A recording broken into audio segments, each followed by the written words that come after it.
আসসালামু আলাইকুম রহমতুল্লাহি ওয়া বারাকাতুহু। প্রিয় দর্শক, প্রযুক্তি সারা বিশ্বে কিভাবে উন্মোচন করছে এবং শক্তিশালী দেশগুলো প্রযুক্তিতে কাজে লাগাচ্ছে, তারই একটা প্রমাণ রাশিয়া দিতে যাচ্ছে।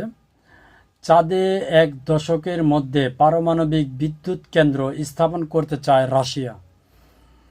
পৃথিবীর একমাত্র প্রাকৃতিক উপগ্রহ চাঁদ নিয়ে যখন বিশ্বের বড় বড় দেশের মধ্যে প্রতিযোগিতা বাড়ছে, বিশ্বের ঠিক তখনই রাশিয়া অভূতপূর্ব এক ঘোষণা দিয়েছে। তারা আগামী 1 দশকের মধ্যে চাঁদে একটি পারমাণবিক বিদ্যুৎ কেন্দ্র স্থাপনের পরিকল্পনা করছে বলে জানিয়েছেন। ঘোষণায় বলা হয়, কেন্দ্রটি রাশিয়ার নিজস্ব চন্দ্র অভিযান ও রাশিয়া চীনের যৌথ গবেষণা স্টেশনে বিদ্যুৎ সরবরাহ করবে। 1961 সালে সোভিয়েত নভোচারী ইউরি গ্যারেগি প্রথম মানুষ হিসাবে মহাকাশে যাওয়ার পর থেকে রাশিয়া মহাকাশ গবেষণা নিজেদের শীর্ষ শক্তি হিসাবে গর্ব করে আসছিল। তবে বিগত কয়েক দশকে তারা যুক্তরাষ্ট্র ও চীনের তুলনায় বেশ খানিকটা পিছিয়ে পড়েছে। 2023 সালে আগস্ট রাশিয়ার লুনা 25 মিশন অবতরণের সময় চাঁদের বুকে আছড়ে পড়লে দেশটির মহাকাশ পরিকল্পনা বড় ধাক্কা খায়।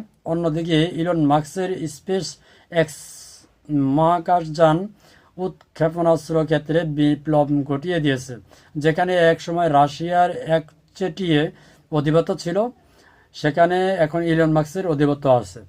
রাশিয়ার রাষ্ট্রীয় মহাকাশ সংস্থা রকসমস এক বিবৃতিতে জানিয়েছেন, তারা 2036 সালের মধ্যে চাঁদে একটি বিদ্যুৎ কেন্দ্র তৈরির পরিকল্পনা করছে।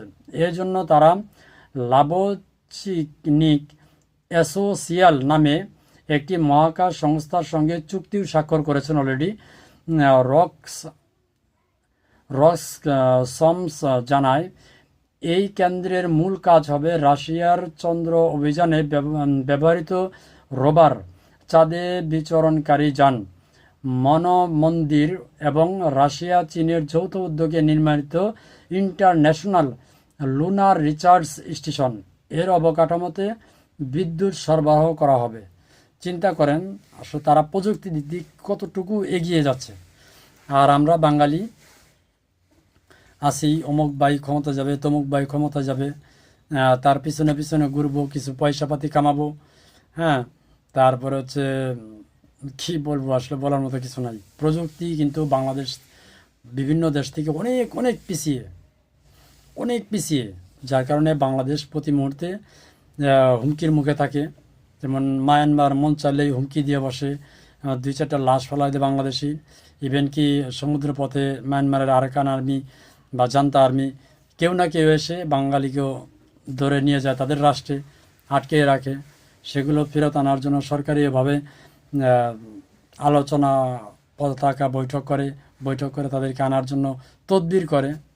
ইভেন কি ভারত তো প্রতি সপ্তাহে 2-4টা লাশ বাংলাদেশিদের ফালাই দিচ্ছে। শুধু এটা নিয়ে পতাকা বৈঠক হয়, বাস এতটুকুই সরকারের পক্ষ থেকে। তো আমাদেরকে আসলে প্রযুক্তিতে আগাতে হবে। আমার মনে হয় বাংলাদেশে প্রযুক্তি বিশ্ববিদ্যালয় কয়টা আছে আমি জানি না, সরকারিভাবে মনে হয় 6টা আছে, তো আর বেসরকারি কয়টা আছে আমি জানি না। তবে এগুলোতে আসলে কি প্রযুক্তি শেখানো হয় আমি জানি না। আপনারা যদি জানেন অবশ্যই কমেন্টে জানাবেন। তবে প্রযুক্তির দিক দিয়ে বাংলাদেশকে অনেক দূর এগোতে হবে, তা না হলে ভবিষ্যতে বাংলাদেশ এখন তো হুমকির মুখে আছেই, ভবিষ্যতেও থাকবে। আপনি কি মনে করেন অবশ্যই কমেন্টে জানাবেন।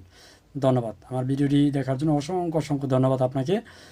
ফেসবুক থেকে দেখলে ফলো দিয়ে রাখবেন, আর ইউটিউব চ্যানেল থেকে দেখলে অবশ্যই সাবস্ক্রাইব করে দিয়ে রাখবেন। আসসালামু আলাইকুম রহমতুল্লাহি ওয়া বারাকাতুহু।